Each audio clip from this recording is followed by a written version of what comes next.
अब बात करते हैं कि अगर किसी ने एग फ्रीज करा लिया, अब उन्हें प्रेगनेंसी प्लान करनी है, तो क्या, कैसे, कब करना चाहिए, सारी चीजें बताइए। ओके। तो देखिए, एग फ्रीजिंग अगर आप करवाते भी हैं तो भी हम यही सजेस्ट करते हैं, जैसे आपकी या अगर आप पहले से शादीशुदा हैं या आप ने बाद में शादी की है, सो दोनों ही सिनारियों में पहले हम कहते हैं कि आप थोड़े दिन नेचुरली ट्राई करिए, एटलीस्ट फॉर 4 to 6 months। अगर आपके नहीं होती है प्रेगनेंसी, देखिए कुछ पेशेंट्स होते हैं जो डायरेक्टली कहते हैं कि नहीं, हमें तो आईवीएफ ही कराना है, जो हमारे एग्स हैं आप उसी से करा दो, तो हम वो भी कर सकते हैं। अदरवाइज आप 4 to 6 months नेचुरली ट्राई करिए और देखते हैं अगर आप नेचुरली कंसीव कर पा रहे हैं। साथ में हम जो हस्बैंड का, क्योंकि हमने पहले हस्बैंड को इवैल्यूएट नहीं किया है, तो हस्बैंड का सीमेन एनालिसिस है और अदर यूट्राइन फैक्टर्स भी हैं, कोई और भी सिस्टमिक चेंजेस हैं, जब आप में हमारे पास उस समय आए हैं तो उस समय हम वो इवैल्यूएट करते हैं and then we can go ahead. अगर आप नेचुरली कंसीव नहीं कर रहे तो हम आपके स्टोर एग से प्रेगनेंसी प्लान कर सकते हैं। ठीक है, तो मतलब आप पहले बोलते हो कि एक बार खुद से नेचुरली ट्राई बिल्कुल करो बिल्कुल, देन। yes। तो अगर आपके पास कुछ ऐसे केसेस आए हैं जो इस तरह की डिमांड करते हैं कि हम नेचुरली नहीं करना चाहते, आप सीधे आईवीएफ वाली ही चीजें करते हैं? देखिए, इसमें ऐसा होता है कि अगर अनमैरिड पार्टनर है तो हमें उनका पार्टनर इवैल्यूएशन करना होता है, क्योंकि वो हमने पहले नहीं किया होता। अगर मैरिड होती है फीमेल जिस समय उन्होंने एग फ्रीजिंग कराई है, तो हमने पार्टनर का भी इवैल्यूएशन किया होता है, तो directly we can go for the IVF procedure as well. Married female generally prefer करते हैं कि आप डायरेक्टली आईवीएफ ही कर दो, बिकॉज ऑलरेडी उनके पास इतना सोशल प्रेशर होता है एंड उन्होंने ऑलरेडी काफ़ी टाइम डिले कर दिया होता है, so generally they prefer to go directly for IVF. Unmarried females definitely जो उस समय शादी करती हैं, वो कुछ टाइम चाहती हैं कि वो नेचुरली ट्राई कर लें एंड मीनवाइल हम उनके स्पाउस को भी इवैल्यूएट कर लेते हैं कि कोई और प्रॉब्लम है कि नहीं। अगर सब कुछ ठीक होता है तो they can try for 4 to 6 months, और अगर नहीं होता है उसके बाद भी, तो the eggs we can use and we can create embryo with that and help in the pregnancy. और अगर पार्टनर में, दोनों में से किसी एक पार्टनर में या फीमेल में कोई प्रॉब्लम निकल आती है, तो फिर आप लोग उसके साथ कैसे डील करते हो? डेफिनेटली मेघा, देखिए हमने सिर्फ एग फ्रीज किए हैं, हमने सिर्फ एग को यंग किया है, राइट? लेकिन हमने जो यूट्राइन फैक्टर्स हैं या कोई मेडिकल डिसऑर्डर है, जैसे किसी को भी कभी डायबिटीज़ हो सकती है, हाइपरटेंशन हो सकते हैं या हार्ट डिजीज हो सकते हैं, तो जो उस समय आपके इवैल्यूएशन होता है, जो उस समय आपके कंडीशन होती है, ट्रीटमेंट उसके अकॉर्डिंग ही होता है। So we will control those diseases and उसके साथ साथ हम आईवीएफ का प्रोसीजर करते हैं उनका। तो ऐसा भी होता है क्या कि बहुत सारे लोगों के दिमाग में ये चीज़ भी रहती है कि जो आपने एग फ्रीज किए हैं उसको वापस से फीमेल में डाला जाता है, या फिर उसका आईवीएफ वाली चीज़ की जाती है? ये भी थोड़ा no, confusion not clear egg. है। एग हाँ, हम नहीं डालते हैं, ओके। हम डेफिनेटली एम्ब्रियो ही बनाते हैं। एम्ब्रियो का क्या मतलब होता है, जो आपके एग निकाले होते हैं फीमेल के, उन एग से को हम फर्टिलाइज करते हैं। उस प्रोसीजर को बोलते हैं इक्सी या आईसीएसआई, इंट्रासाइटोप्लाज्मिक स्पर्म इंजेक्शन। जो उनके पार्टनर का स्पर्म होता है उसको एग में इंजेक्ट करते हैं, उससे एम्ब्रियो बनता है। उस एम्ब्रियो को भी हम at least day 3 to day 5 grow कराते हैं। डे 5 जो होता है वो ब्लास्टोसिस्ट होता है, that is the best grade of embryo. तो हम ब्लास्टोसिस्ट बनाते हैं और with we have newer technology also like laser hatching, embryo glue to improve the success of IVF, और उस एम्ब्रियो को देन हम इम्प्लांट करते हैं यूट्रस में। तो जब भी आप इम्प्लांट करते हो तो इससे फिर नॉर्मल प्रेगनेंसी के चांसेस ज़्यादा होते हैं, या फिर उसमें बहुत सारे लोगों को रहता है कि अगर हमने एग फ्रीज करा करके उसको इम्प्लांट कराएं तो शायद हमारी प्रेगनेंसी या डिलीवरी नॉर्मल नहीं होगी? नॉर्मल डिलीवरी, हाँ, डिलीवरी देखिए या नॉर्मल प्रेगनेंसी, प्रेगनेंसी तो ये है। इससे आ गए। प्रेगनेंसी तो आपकी नॉर्मल ही होती है, चाहे आप आईवीएफ से कराएं, चाहे एग फ्रीजिंग से कराएं, चाहे आप नेचुरली कंसीव करें। हाँ। डेफिनेटली अगर आप आईवीएफ या एग फ्रीजिंग से जाते हैं तो स्टार्टिंग में हमें थोड़ी मेडिसिन स्टार्टिंग के 3 मंथ ज़्यादा हो सकती है, बट आफ्टर दैट ऑलमोस्ट वो नेचुरली रहते हैं। अगर आपको कोई और फैक्टर नहीं है जो आपका नेचुरल में भी हो सकता है, फॉर एग्जाम्पल अगर किसी को डायबिटीज़ है या हाइपरटेंशन है या फाइब्रॉइड्स हैं, तो उनकी जो मैनेजमेंट होती है वो डिफर करती है, चाहे वो आईवीएफ प्रेगनेंसी हो या नेचुरल प्रेगनेंसी हो, तो वो इंडिविजुअलाइज होते हैं। बट पर से बहुत ज़्यादा वैरी नहीं करता है, वो आपका सिर्फ स्टार्टिंग के 3 मंथ्स का ही होता है, उसके बाद वो नॉर्मल प्रेगनेंसी की तरह रहता है। डिलीवरी तो डिलीवरी के टाइम पे ही डिसाइड होती है, वो ना नॉर्मल होगी। बहुत सारे हमारे आईवीएफ और एग फ्रीजिंग के पेशेंट्स हैं जो नॉर्मली डिलीवर करते हैं। So procedure does not decide the mode of delivery. Exactly, okay. तो हमारे पास डॉक्टर कुछ मिथ्स भी हैं एग फ्रीजिंग से रिलेटेड, क्योंकि ऑब्वियसली लोगों के मन में तमाम सवाल आते हैं और इंटरनेट पर आजकल इतनी जानकारी मौजूद है कि वो हर चीज़ पर भरोसा भी करने लगते हैं। तो आप प्लीज़ उन मिथ्स को बस्ट करिए और फैक्ट्स बताइएगा कि क्या है। सबसे पहला जो मिथ है वो ये है कि एग फ्रीजिंग से एक सक्सेसफुल प्रेगनेंसी की गारंटी मिलती है। ओके, देखिए सक्सेसफुल प्रेगनेंसी की गारंटी तो किसी भी प्रोसीजर से नहीं मिलती, ठीक है, लेकिन ये है कि हम उनके चांसेस को बढ़ा देते हैं, यानी कि आपके अगर नेचुरल में चांसेस होते हैं 8 से 10%, तो हम आईवीएफ या एग फ्रीजिंग के थ्रू वो चांसेस 60 to 70% ले जा सकते हैं। ओके, तो डेफिनेटली वो चांसेस बढ़ाते हैं बट नॉट 100%। ठीक है, ये भी बोला जाता है कि जो ओल्डर वुमेन होती हैं उन्हें ही अपने एग्स को फ्रीज कराना नो चाहिए। No no, egg freezing is a concept of for younger women. जैसा मैंने आपको बताया कि आप जितने ओल्ड होगे उतने तो आपके एग्स भी पुअर क्वालिटी के होंगे, ठीक है। ऐसा नहीं है कि आप ओल्डर हैं तो आप एग फ्रीजिंग नहीं करा सकते, बिल्कुल आप किसी भी एज पे करा सकते हैं, प्रोवाइडेड एग्स होने चाहिए, ठीक है। लेकिन जितना आप अर्ली कराओगे, अर्ली 20s में तो हम जनरली नहीं सजेस्ट करते, बिकॉज अनलेस आपको कोई मेडिकल कॉज नहीं है। फॉर सोशल फ्रीजिंग भी जनरली से लेट 20s या अर्ली 30s, क्योंकि उसके बाद तो क्वालिटी ऑफ एग डिक्लाइन करेगी, जो डीएनए डैमेज होता है वो इंक्रीज हो जाता है, जेनेटिक प्रॉब्लम इंक्रीज हो जाते हैं, तो आप जितना जल्दी कराओगे आपको उसका बेटर रिजल्ट मिलेगा। तो कौन सा जो एज होता है वो सबसे बेस्ट होता है जब एग की क्वालिटी सबसे अच्छी होती है? एग की क्वालिटीज आपके अर्ली 20s में और लेट 20s में सबसे अच्छी होती है, इसलिए एग फ्रीजिंग जनरली हम लेट 20s या अर्ली 30s में, 35 के बाद एग क्वालिटी डिक्लाइन करने लगती है, आपका एक्सपोनेंशियली क्वांटिटी और मतलब नंबर और क्वालिटी दोनों ही कम होने लगती है। सो जनरली हम, अगर आप पहले आते हो हमारे पास तो हम आपको पहले ही रेकमेंड करते हैं कराने के लिए। नेक्स्ट है कि जो औरतें नेचुरली कंसीव नहीं कर सकती सिर्फ उन्हें ही एग फ्रीजिंग करानी चाहिए। नो, जो एग फ्रीजिंग है वो तो हम पहले ही कर रहे हैं, जैसे कि हम आपको जो age related wear and tear है ओवरीज का, या जो आपका डिक्लाइन है रिप्रोडक्टिव पोटेंशियल का, उससे बचाने के लिए ही हम आपकी एग फ्रीजिंग करा रहे हैं। नेचुरल तो आप बाद में ट्राई करोगे, अगर आप पहले ही नेचुरल ट्राई कर रहे हो तो फिर हम आगे का ट्रीटमेंट करेंगे, करेक्ट। अगर आप एग फ्रीजिंग आपको एक, जैसे मैंने स्टार्टिंग में भी बोला, it is for the social cause, it is for the medical cause, और जब आप प्लान नहीं कर रहे हो उस समय आप करोगे, ठीक है। अगर आप प्लान कर रहे हो तो उसका ट्रीटमेंट डिफरेंट हो जाएगा। करेक्ट।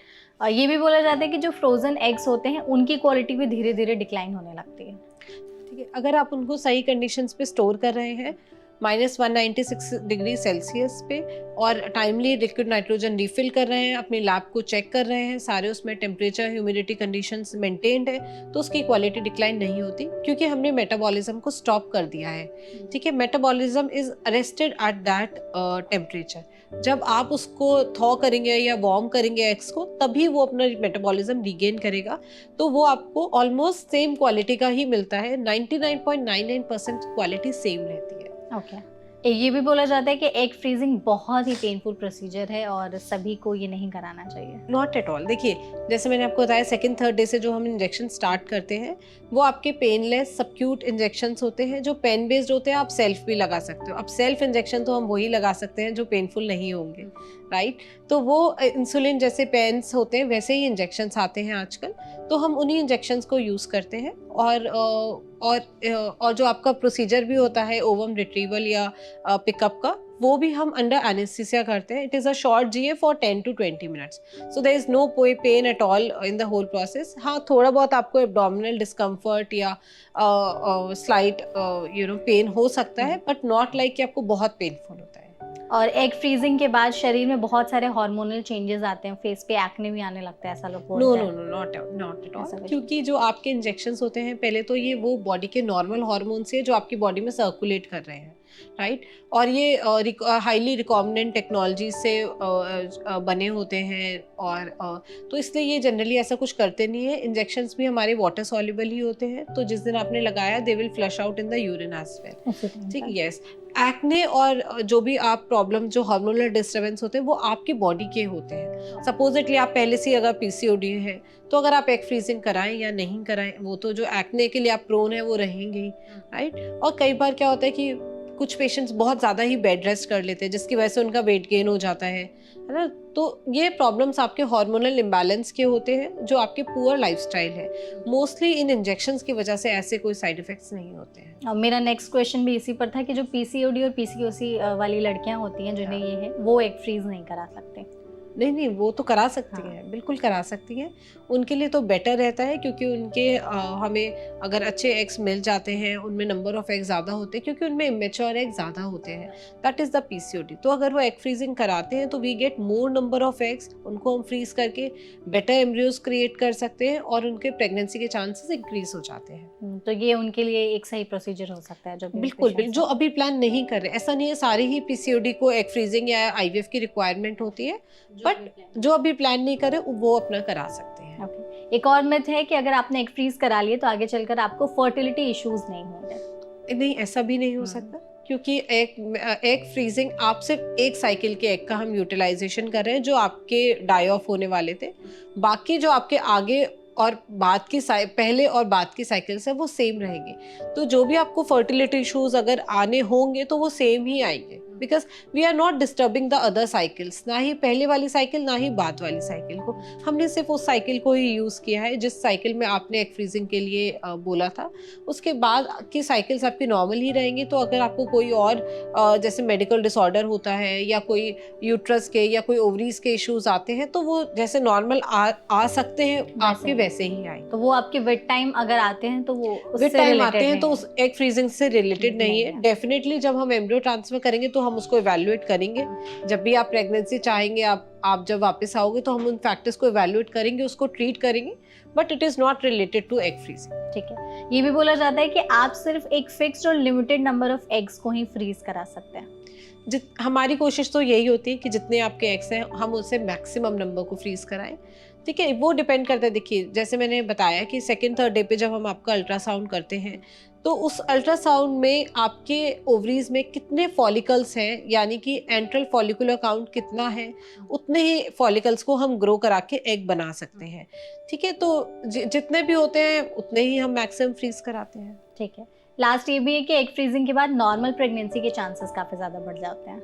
ठीक है, अगेन देखिए, हम आगे और पहले वाली और बाद वाली साइकिल्स को डिस्टर्ब नहीं करें, ना ही हम नेचुरल एग फ्रीजिंग कराने के बाद उसको बढ़ा सकते हैं और ना ही हम उनको कम कर सकते हैं, because we are just using one cycle and one follicular, जो आपका एंट्रल फॉलिकुलर काउंट था, उस साइकिल के जो फॉलिकल्स थे, या फिर आप कह सकते हो जो आपकी पानी की थैली होती है जिसके अंदर एग्स होते हैं, सिर्फ हम उनको यूज़ कर रहे हैं। तो आपकी जो बाद की साइकिल होगी, ना हम उसमें आपके चांस बढ़ा सकते हैं ना उससे कम हो सकते हैं। ओके, ठीक है, तो आई थिंक मिथ्स तो हमने सारे डिस्कस कर लिए। एक और सवाल जो था बहुत लोगों के मन में, सबसे इम्पोर्टेंट, कि एग फ्रीजिंग का जो कॉस्ट होता है वो कितना लगता है, और अगर किसी को कराना है तो सबसे पहले किसके पास जाना चाहिए, पूरा प्रोसेस। तो कॉस्ट वाली चीज़ आप एक बार समझा दीजिए। हाँ जी, और आपने ये बहुत अच्छा क्वेश्चन पूछा कि हमें किसके पास जाना चाहिए, क्योंकि ये एक्चुअली बहुत बड़ा डाउट होता है कि इसलिए पहले तो मैं सभी को ये सजेस्ट करती हूँ कि जो भी अनमैरिड है, मैरिड है, जो भी अपनी रिप्रोडक्टिव एज ग्रुप फीमेल्स हैं, उन सबको एक अपना सीरम AMH तो करा ही लेना चाहिए। एक ब्लड टेस्ट होता है एंटी मुलेरियन हार्मोन, जो आपको एक आइडिया देता है कि आपकी ओवरीज में कितने एग्स हैं। यूजुअली आप गायनेकोलॉजिस्ट को कंसल्ट करते हैं तो वो ही करा देते हैं। और उससे हमें क्या बेनिफिट होता है, क्योंकि आजकल जो लेट 20s या अर्ली 30 में फीमेल्स हैं जिनके एग काउंट बहुत ही ड्रास्टिकली डिक्लाइन कर रहे हैं, सडनली पेशेंट्स आते हैं और उन्हें एग काउंट बिल्कुल ही उनका हार्डली 2 और 3 एग्स, एंड देन दे से कि हमने तो क्योंकि कभी चेकअप कराया नहीं, बिकॉज कोई प्रॉब्लम हुई नहीं, तो उन्हें पता ही नहीं होता। फर्स्ट कॉन्टैक्ट पे उन्हें पता चलता है कि एग्स या तो खत्म हो गए हैं और या फिर बहुत कम है, they are just about to finish of.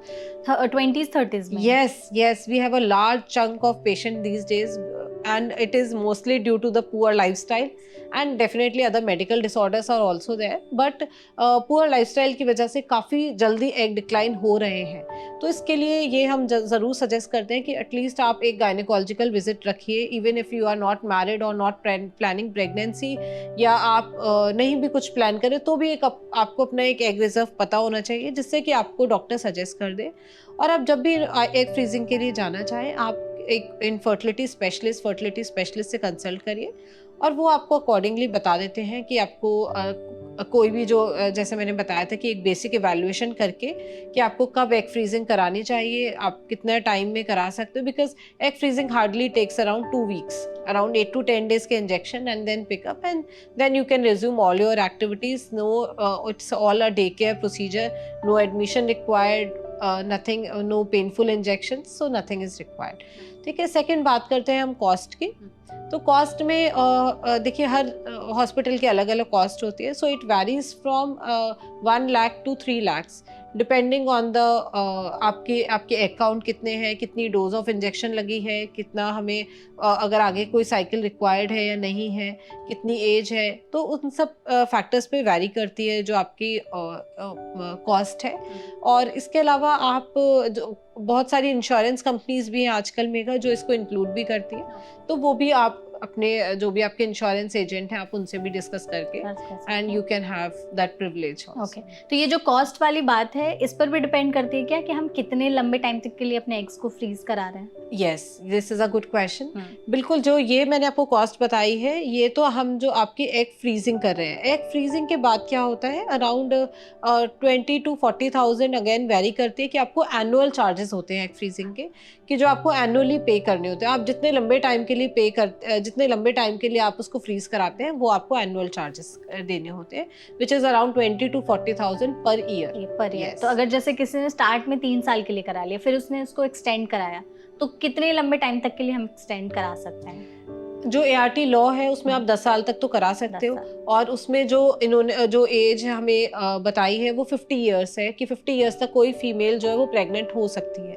तो दैट डिपेंड्स कि आपके कितने नंबर ऑफ इयर्स है। तो जनरली हम रेकमेंड करते हैं 49 एंड हाफ तक आप अपना एम्ब्रियो ट्रांसफर करा लीजिए, क्योंकि that female age should be 50 years and male age should be 55 years for the embryo transfer और फॉर द IVF ट्रीटमेंट। तो आपने जो भी जिस एज पे कराए हैं उसके अकॉर्डिंगली आप मतलब अपनी कैलकुलेशन कर सकते हैं, और 10 इयर्स तक तो ART लॉ ने दिया ही है, अकॉर्डिंगली वी कैन सी, तो उसके हिसाब से देख सकते हैं। हाँ। ठीक है, इस सेशन में हमने एग फ्रीजिंग पर इतनी बात कर ली। सबसे इम्पोर्टेंट सवाल जो हम अभी पूछना चाहते हैं कि कितने अंडे लेकर के एक औरत पैदा होती है अपने पूरे लाइफ में? It is around 3 million. 3 million. Yes, और ये कितने रिलीज होते रहते हैं हर पीरियड? वो आपके AMH पे डिपेंड करता है, आपके अकाउंट पे डिपेंड करता है, AMH पे डिपेंड करता है, और कितनी जल्दी वो, कभी कभी वो बहुत जल्दी फिनिश हो जाते हैं, क्योंकि जैसे मैंने बताया कि आपको क्या लाइफस्टाइल चेंजेस हैं या आपके कोई मेडिकल डिसऑर्डर्स हैं कि नहीं, उन पे डिपेंड करता है ये। तो मोस्टली तो देखिए आप देखेंगे तो जो हमारी एवरेज एज ऑफ मीनोपॉज है it is around 50 years 51 years, तो वो धीरे धीरे कम होते जाते हैं, और 35 के बाद थोड़ा सा एक्सपोनेंशियल डिक्लाइन होता है। अदरवाइज कुछ लोगों में कम जल्दी भी डिक्लाइन हो सकता है। करेक्ट। तो आई थिंक जो भी लोग सोचते होंगे कि एग फ्रीजिंग सिर्फ वही लड़कियां कराती हैं जो एकदम अपने करियर को लेकर फोकस्ड है, ऐसा नहीं है। बहुत सारे हेल्थ रिलेटेड इश्यूज भी होते हैं जिसकी वजह से एग फ्रीजिंग की जो टेक्निक है आई थी, इंट्रोड्यूस हुई थी, और उसको अब आगे टेक्नोलॉजी के जरिए इतना ज़्यादा एडवांस बनाया जा चुका है।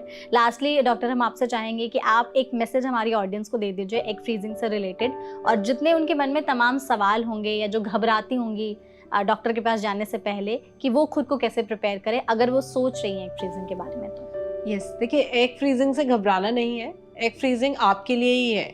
It gives you the choice to get pregnant whenever you want. ठीक है, तो आप जब भी उसको प्लान करते हैं आप अपने फर्टिलिटी स्पेशलिस्ट या गायनिकोलॉजिस्ट से कंसल्ट करिए। वो आपका एक, जैसा मैंने बताया कि टेस्ट करेंगे और उसके अकॉर्डिंगली आपको टाइम बताएंगे, तो आप अपनी प्रेगनेंसी उसी के अकॉर्डिंग प्लान कर सकते हैं। So please consult your fertility specialist in case you want egg freezing, and घबराना नहीं है, this is for you only, this provides the female autonomy. Exactly, जब हमारे पास टेक्नोलॉजी है इतनी एडवांस कि हम अपनी मतलब आगे चलकर प्रेगनेंसी प्लानिंग को कंट्रोल कर सकते हैं कि हम कब करना चाहते हैं, तो जो लड़कियां यूज़ करना चाहती हैं उसको, तो वो उसको कर सकती हैं। Definitely try. Thank you so much doctor, इस पॉडकास्ट में आप हमारे साथ जुड़ी, आपने बहुत ही अच्छे तरीके से सारी चीज़ों को एक्सप्लेन किया। आई होप आपको मज़ा आया होगा। बहुत मज़ा आया mega. So these were really the nice questions, and मैं भी चाहती थी कि हम अपनी ऑडियंस को ज़रूर बताएं, because so many times the females are not even aware of the procedure, और बहुत बार हमारे पास पेशेंट्स आते हैं जब in their 40s or so, कि हमें तो किसी ने बताया ही नहीं था। So it is very important to understand the concept of egg freezing, और this is for your help. Exactly, thank you so much doctor. और आई गेस आपके जितने सवाल होंगे एग फ्रीजिंग से रिलेटेड आप सभी को मिल गए होंगे इस पॉडकास्ट के जरिए। आई होप आपको ये वीडियो पसंद आई होगी। ऐसी और भी वीडियोस के लिए आप हमारे चैनल NBT लाइफ को सब्सक्राइब कर सकते हैं। ये वीडियो पसंद आई हो तो इसे लाइक और शेयर ज़रूर करिएगा। कमेंट सेक्शन में अपना फीडबैक और सवाल पूछना मत भूलिएगा। Thank you so much.